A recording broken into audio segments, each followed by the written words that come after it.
En 1894, Alfred Dreyfus, fraîchement diplômé de l'école polytechnique et stagiaire à l'état-major des armées, est accusé de trahison. On l'accuse d'avoir envoyé un rapport aux Allemands où des secrets de la défense française sont révélés. 3 jours avant Noël, un verdict est livré. Alfred Dreyfus est condamné à l'unanimité des 7 juges pour intelligence avec une puissance étrangère. Cependant, l'affaire Dreyfus n'en fait en fait là que commencer. Pendant les 12 ans qui suivent, la France se divise entre les Dreyfusards qui défendent l'innocence de Dreyfus et les anti-Dreyfusards convaincus de sa culpabilité. Les tensions sont alors certainement exacerbées par le fait qu'Alfred Dreyfus est alors le seul officier juif ayant récemment fréquenté l'état-major et que l'antisémitisme est alors courant dans la société française. Pressé par l'envie de résoudre rapidement l'affaire, par le biais antisémite et par le fait que Dreyfus est un coupable idéal, la prosécution va vite monter un dossier bancal, plein de raisonnements motivés et néanmoins victorieux. Le lieutenant-colonel Marie-Georges Picquart, reconnu pour son antisémitisme, fait alors partie des anti-Dreyfusards convaincus. Cependant, les années qui suivirent, contrairement à tous ses collègues, Picquart prêta attention à d'étranges irrégularités dans le dossier contre Dreyfus, ce qui le fit changer petit à petit d'avis. Il découvrit en particulier d'autres lettres venant d'un autre officier dont l'écriture collait parfaitement avec les messages supposément envoyés par Dreyfus. Après avoir mené une enquête secrète, Picquart partagea ses conclusions dreyfusardes avec ses collègues. Ses collègues, qui le décrivaient auparavant avec des qualificatifs comme aimable et sympathique, d'intelligence supérieure, avec une éducation parfaite et une culture très étendue, ses collègues changèrent brutalement d'avis eux aussi, mais pas au sujet de Dreyfus. Désormais, Picquart était devenu leur ennemi. Le chef d'état-major général dit alors la chose suivante à propos de Picquart. « J'estime qu'il peut y avoir des inconvénients graves à lui laisser la direction d'un service aussi important et qui exige un jugement plus sain, plus calme et plus pondéré. » Picquart est alors muté, puis accusé d'avoir fabriqué des éléments à charge contre l'autre officier, puis enfin emprisonné pendant plus d'1 an. Il faudra attendre encore 7 longues années pour que le procès de Dreyfus soit révisé et pour que l'innocence de Dreyfus et de Picquart soit reconnue. Picquart était loin d'être un homme parfait, son antisémitisme est même détestable. Néanmoins, son attitude vis-à-vis de l'affaire Dreyfus est en fait d'autant plus remarquable qu'il fut antisémite. En fait, Picquart avait toutes les incentives imaginables pour condamner Dreyfus et ne jamais questionner son anti-dreyfusardisme. Après tout, le simple fait de douter de l'innocence de Dreyfus était un sérieux danger pour sa propre sécurité, comme il le confie d'ailleurs à son ami et à son avocat.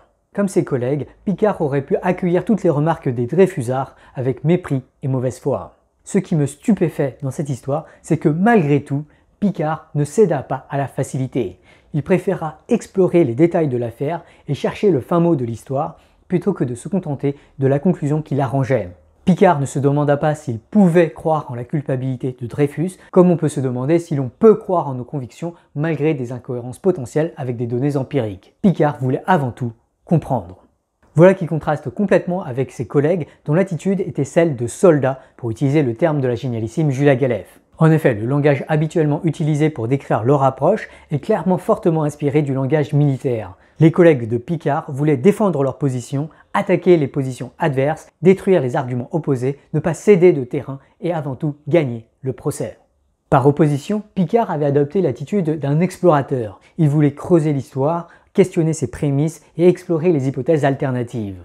Picquart était avant tout motivé par l'éclaircissement des mystères et la clarification de l'affaire. Dans son livre The Scout Mindset, que j'ai donc traduit par Le mode explorateur, Julia Galef raconte que, après avoir essayé d'enseigner l'esprit critique pendant de longues années, elle s'est rendue compte que son enseignement des probabilités et des biais cognitifs était probablement avant tout un échec. Certes, ceux qui suivaient son enseignement retenaient des principes comme la mise à jour bayésienne ou le biais des coûts irrécupérables. Cependant, selon elle, ces personnes échouaient à appliquer ces principes à eux-mêmes, surtout lorsqu'il fallait réfléchir à des sujets émotionnellement chargés. En fait, en pratique, c'est souvent pire que ça. Ces outils sont souvent utilisés pour dénigrer les avis contraires, parfois même de façon violente, et pas pour s'auto-critiquer et s'auto-améliorer. Selon Julia Galef, le goulot d'étranglement de l'enseignement de l'esprit critique, c'est beaucoup plus l'attitude qu'on promeut et encourage. Cherche-t-on de nouveaux outils pour défendre ses positions et vaincre dans les débats, ou sommes-nous motivés par la quête d'une compréhension plus juste et plus complète du monde? Sommes-nous en mode soldat ou sommes-nous en mode explorateur?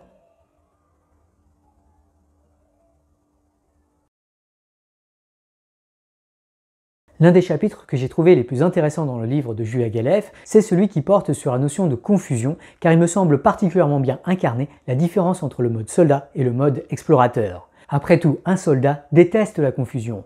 En fait, pour défendre sa position au mieux, il a tout intérêt à se convaincre que sa position est juste et à rejeter tout ce qui pourrait questionner une potentielle confusion sur ce fait. Ainsi, lorsque les collègues de Picard ont reçu un rapport mitigé de Gobert qui doutait de la similarité entre l'écriture de Dreyfus et celle de la lettre révélant les secrets de la France, ses collègues ne semblent même pas avoir pris note de la confusion légitime que ce rapport aurait pu engendrer. Ils ont demandé l'avis d'une autre personne, moins experte, et l'ont poussé à conclure que les écritures étaient identiques. Dans son livre, Julia Galev donne de nombreux exemples où le fait d'accepter ou non la confusion a conduit de nombreux intellectuels vers un changement de paradigme ou non. Par exemple, dans Star Trek, Spock suppose constamment que les humains sont rationnels. Et quand il émet des prédictions erronées, plutôt que d'être confus d'avoir émis une prédiction erronée, il se contente d'affirmer qu'il n'est pas responsable de l'imprévisibilité des humains. Globalement, Spock passe un très sale quart d'heure dans les livres de Julia Galev, où il est régulièrement pris comme l'exemple d'un individu absolument pas explorateur, et d'ailleurs absolument pas rationnel non plus.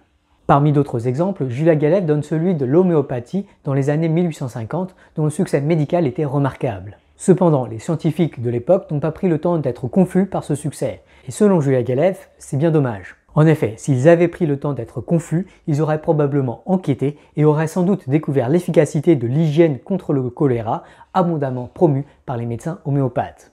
Bien sûr, en pratique, enquêter ça prend du temps et le nombre de données étranges est énorme. Il ne s'agit donc pas de se mettre à explorer tout ce qui n'est pas clair pour nous. Cependant, plutôt que de balayer ces données d'un revers de la main et de les jeter à la poubelle, selon Julia Galev, l'explorateur, lui, prend note de la confusion, de sorte que lorsqu'un nombre suffisant de confusions semble pointer vers la même direction, l'explorateur se met à enquêter sur ces confusions.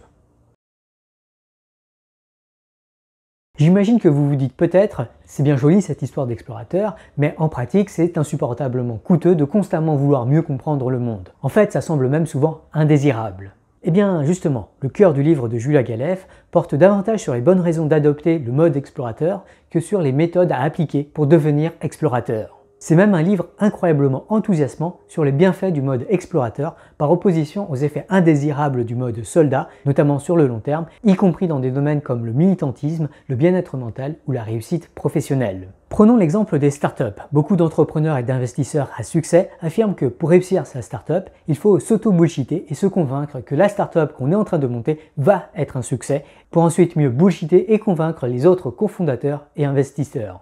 Au moins dit-on souvent qu'il faut faire preuve de beaucoup de confiance en soi, or le mode explorateur promeut lui le doute et l'incertitude. Alors je précise quand même que le raisonnement avec l'incertitude peut très bien conduire à des quasi-certitudes et à des plans très bien établis. Une probabilité de 99,999%, c'est une probabilité très proche de 1. Et quand les données sont univoques, ça peut s'obtenir avec assez peu de données. Et du coup, la balance risque-bénéfice peut ensuite être univoque, comme par exemple dans le cas des vaccins. Mais surtout, Julia Galev insiste sur la distinction entre la confiance sociale et la confiance épistémique. La confiance sociale, c'est celle qu'on projette à travers notre ton, notre présence et notre aisance sociale. Et ça, en effet, surtout pour trouver des investisseurs, ça semble très important et très utile. Mais ce n'est pas la même chose que la confiance épistémique. La confiance épistémique, elle, c'est celle qui a à voir avec le degré de confiance sur nos prédictions futures ou sur notre description de l'état actuel des choses. Pour illustrer cette différence, Julia Galev prend l'exemple de deux des entrepreneurs les plus en réussite de l'histoire, à savoir Jeff Bezos et Elon Musk. Lorsque ces personnes actuellement les plus riches du monde cherchaient des investisseurs, elles ne disaient pas qu'Amazon et Tesla étaient des succès garantis. Bien au contraire, Bezos paria 70% sur l'échec d'Amazon, tandis que Musk expliquera en 2014 « Je ne pensais pas vraiment que Tesla aurait du succès, je pensais que nous allions probablement échouer ». Et alors, on pourrait se dire, pourquoi ces entrepreneurs ont-ils investi des fortunes et leur carrière dans des projets qui, selon eux, allaient probablement échouer? J'espère que grâce aux 45 épisodes précédents, cette question n'a plus de mystère pour vous. En effet, ce qui compte dans une prise de décision, ce n'est pas si la décision sera probablement jugée être une bonne décision a posteriori par des observateurs enclins au biais du résultat. La bonne question à se poser, c'est celle de l'analyse risque-bénéfice, ou dit en termes bayésiens, c'est celle de l'analyse contrafactuelle. Et dans les cas de Bezos et Musk en particulier, ce qui les a convaincus de se lancer, c'est que la probabilité d'un succès monumental n'était pas si faible et les conséquences d'un échec n'étaient pas si dramatiques. En fait, malgré l'incertitude énorme, leur pari leur semblait nettement gagnant. Leur balance risque-bénéfice leur semblait nettement penchée vers l'action. C'est cela qui leur a permis d'avoir une grande confiance sociale malgré un énorme doute épistémique. Mais s'il y a une chose à retenir du livre de Julia Galef, plus encore que le succès prédictif du mode explorateur et son énorme utilité dans la prise de décision, s'il y a une chose à retenir, c'est peut-être avant tout le bonheur que le mode explorateur peut procurer. En fait, pour aller au bout des choses, Julia Galef nous invite à nous auto-affirmer explorateurs. Je suis un explorateur, ou du moins j'aspire à devenir un explorateur, quel que soit le sujet abordé. Qu'il s'agisse de maths, de physique ou de sociologie, qu'il s'agisse de politique, de morale ou de religion, j'aimerais surtout parvenir à être avant tout explorateur, et disons aussi pédagogue, quand il s'agit de converser sur ces sujets. J'aspire à questionner mes croyances, collecter mes confusions et constamment corriger mes modèles de pensée. Quand j'entends des bizarreries a priori stupides, mais venant de sources crédibles, qui affirment par exemple que le sol accélère vers le haut, que la somme des entiers est égale à -1/12 ou qu'il existe des ensembles ni finis ni infinis, j'ai envie d'avoir le réflexe de m'écrier « interesting » et pas « c'est stupide ». Mais surtout, je cherche avant tout à trouver du bonheur dans cet exercice. Quand j'ai émis une prédiction erronée, plutôt que d'ignorer mon erreur ou de la justifier avec un argument de mauvaise foi, et plutôt que de ressentir un devoir moral à admettre mon erreur comme si c'était une faute grave pour laquelle je devrais avoir honte, j'aspire davantage à me demander comment j'en suis venu à émettre cette prédiction, à creuser les raisons de l'imprécision de cette prédiction si celle-ci existe, certaines erreurs de prédiction étant parfaitement justifiées, et à me demander comment améliorer mes prédictions futures en mettant typiquement à jour mon modèle interne du monde. J'aspire avant tout à trouver du bonheur dans l'erreur et dans l'exploration de son origine. Et entre nous, je trouve ce changement d'attitude vis-à-vis de l'erreur incroyablement reposant, stimulateur et enthousiasmant.